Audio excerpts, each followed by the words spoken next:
Okay, so let me tell you about the night I swore I was going to die. This isn't some heard it from a friend thing. It happened to me and two of my friends.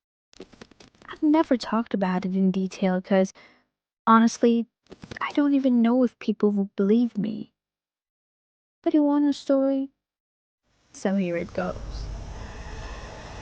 Alright, ready to get scared? Turn off the lights, get cozy, and let the chill begin. It was last fall. Me, my buddy Mike, and his girlfriend Claire decided to take a road trip. The plan was simple: drive to this remote cabin Mike's uncle owned, spend a few days drinking, playing games, and getting away from everything. No call service, no neighbors, just the woods and us. It was supposed to be chill. The cabin was about 5 hours away, up this winding road deep in the forest. The kind of road where, if your car broke down, you'd just have to wait and hope someone came home. By the time we got there, it was already dark, like pitch black. The trees were so thick that even with the car headlights on, it felt like the darkness was pressing in. Mike unlocked the cabin, and the place was basic. No electricity, just some lanterns and candles. But it was cozy, with old furniture and this massive fireplace. There was this creepy deer head mounted on the wall, staring at us with glassy eyes, but we all laughed it off. The first couple of hours were great. We made fire, ate snacks, and just hang out. Around midnight, Claire said she wanted to go for a smoke outside, so we all went with her. We stood by the porch, looking out at the forest. It was so quiet. No wind, no crickets, nothing. Just the sound of the fire crackling behind us. That's when we heard it. At first, it sounded like footsteps, slow and deliberate, coming from somewhere deeper in the woods. We froze, straining our ears. Mike said it was probably an animal, but the sound was too human, like someone walking carefully, trying not to make too much noise. Claire whispered, "Did you hear that?" We all looked where she was pointing, but I didn't see anything at first. Then I noticed it. A figure, barely visible between the trees, not moving, just standing there. "Hey!" Mike called out, shining his flashlight. The figure didn't move. It was too far to see clearly, but it was tall, thin, and its arms looked wrong. Too long, like they hung past his knees. We all freaked out a little. Mike yelled again. But the thing just stood there, motionless. Then, without any warning, it turned and walked away. Fast. Not running, but with these long, jerky steps. We went back inside, locked the door, and tried to laugh it off. Mike said it was probably a weirdo hunter or something. But I could tell even he didn't believe that.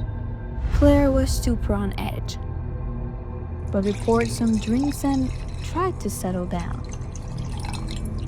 An hour later, the fire had burned down to embers, and we were all sitting there half asleep, when there was this loud bang on the side of the cabin. It sounded like someone had hit the wall with a tree branch. We all jumped up, hearts racing. Mike grabbed the poker from the fireplace, and I grabbed the lantern. Claire was freaking out, saying, "Don't open the door!" But Mike was already heading to the window. He peeked through the curtain and said, "I don't see anything." But the way he said it, I could tell he was lying. I looked too. At first, there was nothing, just darkness. Then, I saw it again. That same figure is standing at the edge of the tree line, just barely visible in the glow of the lantern. It wasn't moving, just staring. Mike muttered, "What the hell does it want?" We all backed away from the window. That's when the banging started again. But this time, it was coming from the front door. Hard, loud knocks, like someone trying to break it down. Mike yelled, "Who's there?" But there was no answer. And then, it stopped. We stood there, frozen, listening to the silence. And then Claire started screaming. I spun around, and she was pointing at the window behind us. The figure was there, pressed right up against the glass. Its face was pale, almost glowing, with no eyes, just black, empty sockets. It wasn't even breathing, just staring with this awful, twisted smile. Mark grabbed a chair and threw it at the window, but by the time it shattered, the thing was gone. We decided right then and there to leave. Screw the bags, screw the cabin. We peeled into the car and tore out of there. Here's the part that still gives me chills.